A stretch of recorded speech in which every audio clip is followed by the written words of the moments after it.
Hello guys, welcome to our channel. This is Teja. ప్రస్తుతం మనతో పాటు సీనియర్ జర్నలిస్ట్ జగదేవ్ గారు ఉన్నారు. నమస్తే సార్. నమస్తే అండి. సో బీజేపీ అధ్యక్షులు బండి సంజయ్ గారు ముఖ్యమంత్రి రేవంత్ రెడ్డి గారికి ఒక లేఖ రాయడం జరిగింది. సో ఆ లేఖలో దేన్ని ఉద్దేశించి విషయాలు ఉన్నాయి? అదే మిడ్మానేరు నిర్వాసిత బాధితుల కోసం రాశారు లేఖ.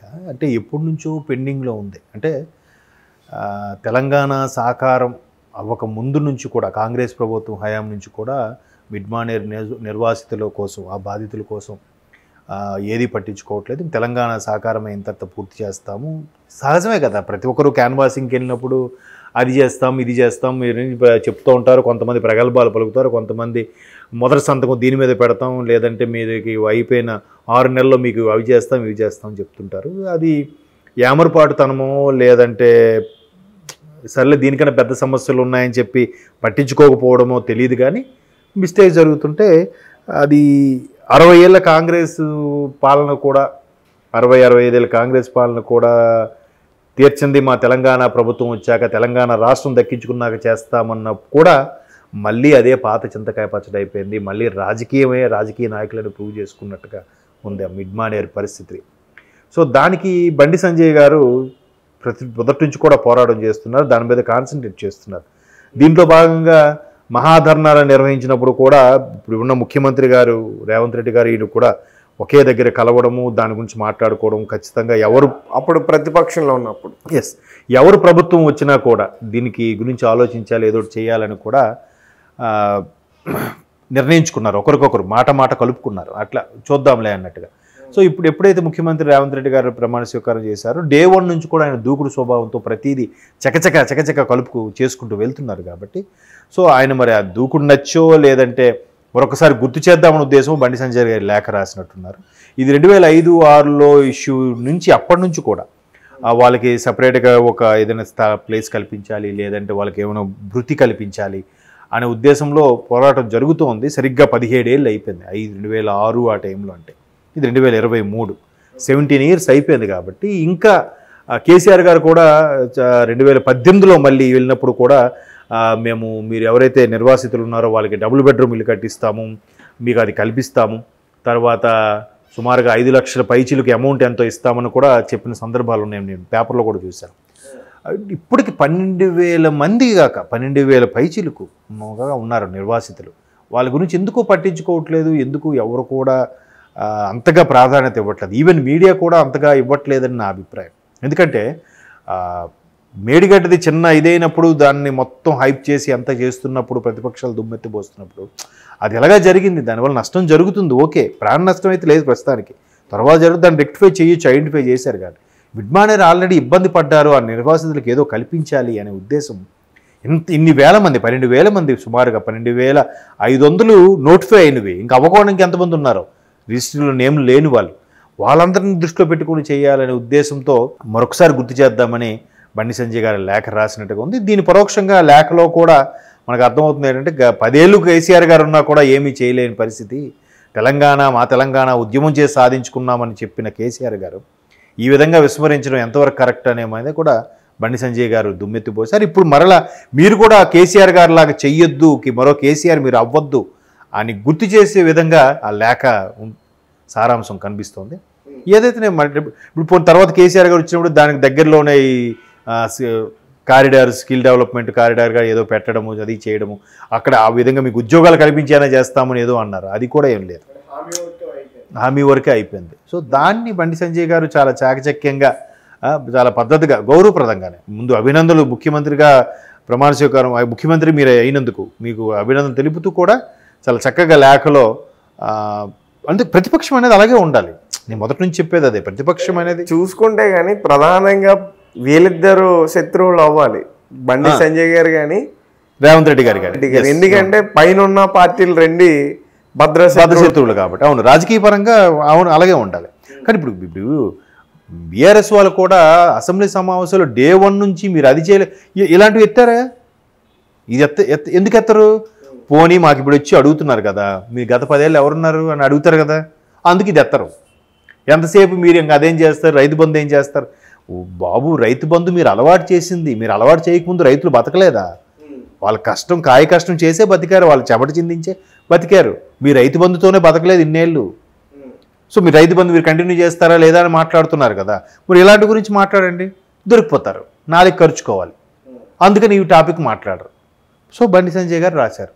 సో ప్రతిపక్షాలని ఇలా బాధ్యతగా ఉంటే గవర్నమెంట్ అనేది ఒళ్ళు దగ్గర పెట్టుకుని పనిచేస్తుంది. మీకు చాలా సందర్భం ఎవరైనా ఏ పార్టీ సమావేశాలు అదేదో ముందు తేల్చండి అయ్యా, ప్రతిపక్షాలు చావదొబ్బేస్తున్నారు అని అంటారా? అంటే అర్థం ఏంటి? ఆ పోరు పడలేక కాదు, అలా దుమ్మెత్తిపోయడం వల్ల ప్రజల్లో ఆదరణ తగ్గుతుంది. నెక్స్ట్ ఎలక్షన్స్కి మనం వెళ్ళలేము, చేయి చాచి ఓటు అడగలేము అనే బాధకో భయంకో వద్దురా బాబు ప్రతిపక్షాలు ఇలా అంటున్నారు, మీరు ఇమీడియట్గా అది క్లియర్ చేయండి అని చెప్పి అఫీషియల్స్కి, హైరార్కీస్కి, అధికారులకి ముఖ్యమంత్రి అనే ఆర్డర్స్ పాస్ చేస్తారు. అలాగ ఉండాలి, ఆహ్లాదకరంగా హెల్దీగా ఉండాలి.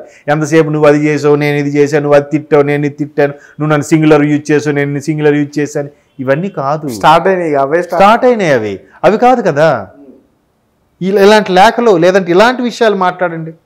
పోనీ ఇదే బీఆర్ఎస్ వాళ్ళు ముందుకొచ్చి అయ్యా మేము ఆ మిడ్ మానేర్ది నిర్వాసాలు సరిగా పట్టించుకోలేకపోయాము, మేము బాధ్యత వహిస్తున్నాం, పట్టించుకోవాలి, మీరు వచ్చారు కదా, మీరు చేసి చూపించండి అని అనొచ్చు కదా. అది అనరు, దొరికిపోతారు. వెనకటికి నేను బాగా గుర్తొచ్చింది, ఒక ఎగ్జాంపుల్ చెప్తా. కిరణ్ కుమార్ రెడ్డి గారి గవర్నమెంట్ ఉన్నప్పుడు ఒక పర్టికులర్ ఒక పేపర్లో ఒక ఆర్టికల్ వచ్చింది. అంటే ఇప్పుడు సందర్భం వచ్చింది కాబట్టి చెప్తున్నా. ఆర్టికల్ ఏంటంటే ఓల్డ్ సిటీలో ఒక బాలికల పాఠశాల లేదా హై స్కూల్, ఉన్నత పాఠశాల పైకప్పులు ఊడిపోయి ఉన్నాయి, సరైన వసతులు లేవు, కనీసం బాలికలకి దాని మరుగుదొడ్లు కూడా లేవు అని చెప్పి ఆ పేపర్ మెయిన్లో రాశారు. ఓకే, రాశారు, బాగుంది. అంటే ఇదంతా కిరణ్ కుమార్ రెడ్డి గారి ప్రభుత్వ వైఫల్యము అని వాళ్ళ ఉద్దేశం కదా. కిరణ్ కుమార్ రెడ్డి గారు వచ్చి 6 నెలల్లో సంవత్సరం అయ్యింది. మరి అంతకుముందు 5 ఏళ్ళు ఎవరున్నారు? ఉన్నారు కదా, వాళ్ళేం చేశారు కదా. మరి అదే పేపర్ వాళ్ళు వారి గురించి రాయాలి కదా. నువ్వు ఇలా కిరణ్ కుమార్ రెడ్డి గారు తప్పు అని చెప్తున్నావు అంటే ముందు ప్రభుత్వం మీదే కదా, మరి మీరేం చేశారు? సడన్గా బాలికలకి పైకప్పులు ఊడిపోయి గట్రా అయిపోవు కదా, వసతులు పోవడం ఉండవు కదా, ముందు నుంచే లేదు దానికి. ఈరోజు మీరు వేరే కిరణ్ కుమార్ రెడ్డి గారి ప్రభుత్వం కాబట్టి మీకు ఇవి కనబడుతున్నాయా, ముందు కనబడలేదా? అంటే అలా ఉంటుంది మీడియా కూడా. కొంత మీడియా, అందరూ కాదు. మీకు ఆ పేపర్ ఏంటో టీవీ అంటే మీకు ఎప్పటికీ అర్థమయ్యి ఉంటుంది. అంటే అలాగా మీరు అది చేయలేదు ఇది చేయలేదు కాదు, ముందు ప్రభుత్వం ఏది ఉంది మీరు చేయాలి కదా, మరి అది కదా వాస్తవం. సో ఇలాగ శుతిమెత్తగా ఒక లేఖ రూపంలోనో ఒక మర్యాదపూర్వకంగానో మాట్లాడితే అవతల వాళ్ళకు కూడా అయ్యో లేదు వీళ్ళందరిలాగా ఇలా అనట్లేదురా, ఈయన చెప్పాడు అంటే ప్రతిదానికి చీటీ మాటికి చెప్పట్లేదు, ఇట్లా ఇప్పటి నుంచో దీర్ఘకాలికంగా పెండింగ్లో ఉన్నవన్నీ చెప్తున్నాడు కాబట్టి మనం ఇది చేద్దాం అనే స్ఫురణ అధికారులకు కానీ ముఖ్యమంత్రికి కానీ కలిగేలా చెయ్యాలి. అది లేఖ గొప్పతనం. ఎవరయ్యా ఆయన ఎప్పుడు అలాగే రాస్తుంటాడులే పక్కబడేయండి అనే విధంగా ఉంటే మరి నీ లేఖకు ప్రాధాన్యత ఏముంది? అలా ఉండకూడదు. అబ్బా ఈయన ఎంతసేపు ఈయన కోసం కాదు ప్రజల కోసమే రాశాడు అనే విధంగా ఉండాలి. ఎంతసేపు నా పర్సనల్గా దెమ్మెత్తిపోసాడు అనే విధంగా ఉండకూడదు. సార్ గతంలో కూడా టీఎస్పీఎస్సీ ఎగ్జామ్ విషయంలో పేపర్ లీక్ అయిన విషయంలో వీరిద్దరు కలిసే గవర్నర్ గారికి ఒక లెటర్ కూడా ఇచ్చినట్టున్నారు. ఎస్ అంటే కలిసి కాదు, అంటే వేరువేరుగా ఇచ్చినా కూడా వీళ్ళ తరపున ఇచ్చారు, వాళ్ళ తరపున కూడా ఇచ్చారు. అట్లా అంటే అదే చెప్తున్నాను, ప్రజా సమస్య వచ్చినప్పుడు ఇక్కడ ప్రతిపక్షాలన్నీ ఒకటి అవ్వాలి. అలా అయినప్పుడే నిండుదనం ఉంటుంది, సభకు నిండుదనం, అల్టిమేట్గా ప్రజలు బాగుపడతారు కదా. ఇప్పుడు ఇది కూడా మహాధర్నాలో ఇద్దరు కలిసి పార్టిసిపేట్ చేయడము కలుసుకోవడం అయ్యింది కాబట్టి మళ్ళీ ఒకసారి గుర్తు చేసి సార్ ఇట్లా ఉంది మీకు మళ్ళా గుర్తు చేస్తున్నాను, వాళ్ళకి ఇప్పటికైనా అని ఎందుకు చెప్పాడు? మీరు శరవేగంతో అన్ని పనులు చేస్తున్నారు కాబట్టి మీ పద్ధతి నచ్చింది, మీ అధికారం వచ్చింది కాబట్టి మీకు శుభాకాంక్షలు చెప్తూ శుతిమెత్తగా పాయింట్అవుట్ చేసి చూపించి చెప్పగలగాలి. కానీ వచ్చిందిలే ఆడెప్పుడు అలాగే అంటుంటాడులే అనే విధంగా ఉండకూడదు. అప్పుడే పనులు కూడా అవుతాయి, లేదు ఆయన చెప్పింది వాస్తవమే అని అనిపిస్తుంది. అల్టిమేట్గా ఆ నిర్వాసితులు బాధితులు లాభపడతారో ఉపయోగపడతారు. సరే అసెంబ్లీలో బీజేపీ వాళ్ళు ఎవరు కనిపించట్లేదు, అది ఇంకా ప్రమాణ స్వీకారం చేసినట్లేరు కదా.